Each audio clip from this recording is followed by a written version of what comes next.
സ്കൂളുകളിൽ സമയമാറ്റം നടപ്പിലാക്കാനുള്ള സർക്കാർ തീരുമാനത്തിനെതിരെ പ്രത്യക്ഷ സമരവുമായി സമസ്ത. സമരപ്രഖ്യാപന കൺവെൻഷൻ കോഴിക്കോട് ടൗൺ ഹാളിൽ ആരംഭിച്ചു. സമസ്ത മദ്രസ മാനേജ്മെന്റ് അസോസിയേഷന്റെ നേതൃത്വത്തിലാണ് പ്രതിഷേധം. സമസ്തയുടെ സമരം ന്യായമെന്നും വിഷയത്തിൽ ലീഗ് കൂടിയാലോചിച്ച് നിലപാടെടുക്കുമെന്നും മുസ്ലിം ലീഗ് നേതാവ് PM.A. സലാം പറഞ്ഞു. ഈ സമയമാറ്റം എന്ന് പറയുന്നത് ഒരു വലിയ സമൂഹത്തിന്റെ വിദ്യാഭ്യാസ സംവിധാനത്തെ ബാധിക്കുന്നതായതുകൊണ്ട് ഇതിന്റെ ഒരാവശ്യമില്ല, സർക്കാരിന് ഇതിന്റെ ആവശ്യമില്ല. ഈ മദ്രസ സമയത്തിൽ ഇടപെടാതെ തന്നെ സ്കൂൾ സമയം അത് ക്രമീകരിക്കാവുന്നതും എല്ലാ വിഷയങ്ങളും അത് നേർക്ക് നടത്താനും യാതൊരു പ്രയാസവുമില്ല.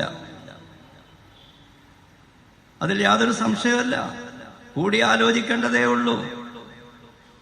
അപ്പൊ ആയതുകൊണ്ട് നമ്മുടെ മദ്രസ സമയം വളരെ കറക്റ്റാണ്.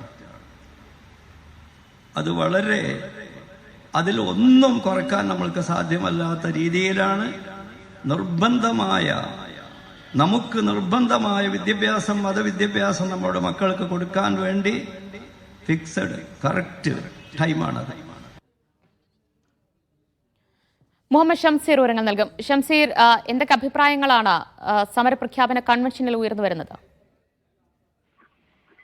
ദിവ്യ, സംസ്ഥാന സർക്കാരിനെതിരെ പ്രത്യക്ഷ സമരത്തിലേക്ക് നീങ്ങുന്നു എന്നുള്ളതാണ്. നേരത്തെ തന്നെ ഈ സ്കൂൾ സമയ മാറ്റത്തിൽ വലിയ പ്രതിഷേധം സമസ്തയുടെ ഭാഗത്തിൽ നിന്നുണ്ടായിരുന്നു. മുഖ്യമന്ത്രിക്ക് ഉൾപ്പെടെ നിവേദനം നൽകി. എന്നാൽ അതിലൊന്നും ഒരു തീരുമാനമുണ്ടാകാത്ത പശ്ചാത്തലത്തിലാണ് ഇപ്പോൾ സംസ്ഥാന സർക്കാരിനെതിരെ പ്രത്യക്ഷ സമരത്തിലേക്ക് ഒരു ഇടവേളയ്ക്ക് ശേഷം സമസ്ത നീങ്ങുന്നത് എന്നുള്ളതാണ്.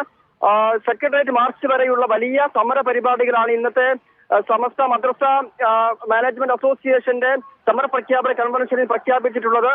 ഓഗസ്റ്റ് 5-ന് കളക്ടറേറ്റ് ധർണകളുണ്ട്. സെപ്റ്റംബർ 30-ന് സെക്രട്ടേറിയറ്റ് മാർച്ച്, ജൂലൈ 20-ന് മുൻപ് ജില്ലാ കൺവെൻഷനുകളുണ്ട്. ജൂലൈ 25-ന് മുൻപ് റേഞ്ച് തലങ്ങളിൽ കൺവെൻഷനുകൾ, സെപ്റ്റംബർ 30-ന് മുൻപ് മദ്രസ തലങ്ങളിൽ കൺവെൻഷനുകൾ. ഇങ്ങനെ വിപുലമായ പ്രത്യക്ഷ സമര പരിപാടികളിലേക്ക് സമസ്ത നീങ്ങുകയാണ്. ഇങ്ങനൊരു വലിയ സമരത്തിലേക്ക് നീങ്ങാൻ സമസ്ത ഒരു കാരണം പറയുന്നത് 12 ലക്ഷത്തിലേറെ വിദ്യാർത്ഥികൾ സമസ്തയുടെ മദ്രസയിൽ മാത്രം 11,000-ലേറെ മദ്രസകളിൽ മാത്രം 12 ലക്ഷത്തിലേറെ മദ്രസ വിദ്യാർത്ഥികളുണ്ട്.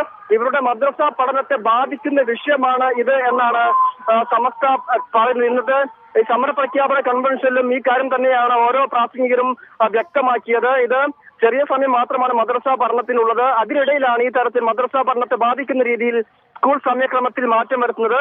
മദ്രസ പഠനത്തെ ബാധിക്കാത്ത വിധം തന്നെ ഈ സമയക്രമീകരണം നടത്താവുന്നതാണെന്നും ധിക്കാരപരമായ സമീപനത്തിൽ നിന്ന് സംസ്ഥാന സർക്കാർ പിന്നോട്ട് പോകണമെന്നുമാണ് ഇന്നത്തെ മദ്രസ മാനേജ്മെന്റ് അസോസിയേഷന്റെ സംസ്ഥാന കൺവെൻഷൻ, സമര പ്രഖ്യാപന കൺവെൻഷൻ അഭിപ്രായപ്പെട്ടത്. ദിവ്യ.